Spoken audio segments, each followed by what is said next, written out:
Hello ළමයි ඔයාලට කොහොමද? ඔන්න අදත් මම බ්ලොග් එකක් ගෙනාවා මගේ යාළුවත් එක්ක. අපි දෙන්නත් එක්ක ගියේ සෝලෝ ඩේට් එක. නෙළුම් පොකුණ රඟහලේ පොඩි ඉවෙන්ට් එකක් තියුණා. එදා කාන්තා දිනය නිසා විශේෂයෙන්ම කාන්තාවන් ගැන තමන්ට ආරක්ෂා වෙන්නේ කොහොමද කියන දේ තමන්ට කියලා දෙන. ඔය ඉතින් හැමදාම වගේ මගේ ෆොටෝස් ටික තමයි. ඊට පස්සේ අපි දෙන්න ගියා විහාර මහදේව පාක් එකට චුට්ටක්.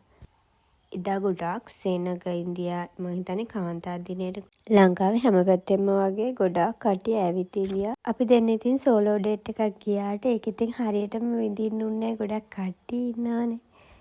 ඒක නිසා අපි දෙන්න පොඩ්ඩක් ඉතින් ওই වීඩියෝස් එහෙම කරලා ෆොටෝ දෙක තුනක් අරගෙන එදා ඉඳ ගන්නත් බෑ විහාර මහදේව පාක් එකේ ගොඩාක් සෙනග. ඔතන මගේ යාළුවා හීල්ස් දෙකක් දාගෙන ඇවිල්ලා ඉඳී එදා මම ඒක තමයි ඔය පෙන්නන්නේ. එයාට කකුල් දෙක රිදෙනවා කියලා එයා ඒක ගලවගෙන ඉන්නේ. මම දාන් ගියේ ෆ්ලැට් දෙකක්. ඊට පස්සේ අපි දෙන්න ෆෝර්ට් සිටි එක පැත්තට ගියා චුට්ටක්. අපි දෙන්න පයින්මයි ගියේ. පුදුම වුවක් තියෙන්නේ. මාර්ම රස්නේ. ඔයාලත් ෆෝර්ට් සිටි යන්න හිතාගෙන ඉන්නවා නම් මේ කාලේ චුට්ටක් මග ඇරලා යන්න. පුදුම රස්නියක් තියෙන්නේ යන්නම් බෑ. අපි දෙන්නත් එක්කත් එපාම වෙලා ගියේ. අනික මගේ යාළුවා දාගෙන ඉන්න හීල්ස් දෙකත් එක්ක එයාට චෙදුර ඇවිදින්නත් බෑ කියේ. බෑ කියමයි ගියේ. කොහොම හරි ඉතින් මං එක්කන් ගියා.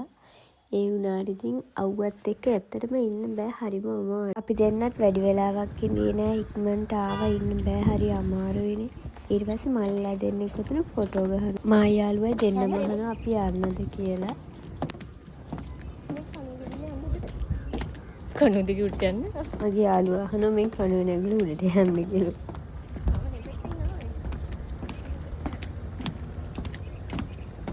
අපි දෙන්න ඉතින් ඔය තියෙන වීඩියෝස් ටිකකුත් අරගෙන ෆොටෝ ටිකකුත් ගහලා හිමින්ට ආවා ඉන්න බෑ. හරියට කකුල් දෙක රිදෙනවනේ.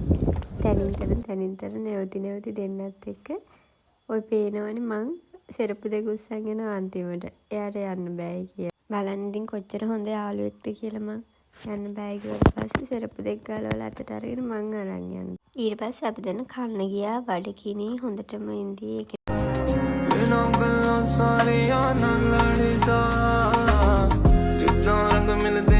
ආයි වීඩියෝ එකකින් හම්බෙමු.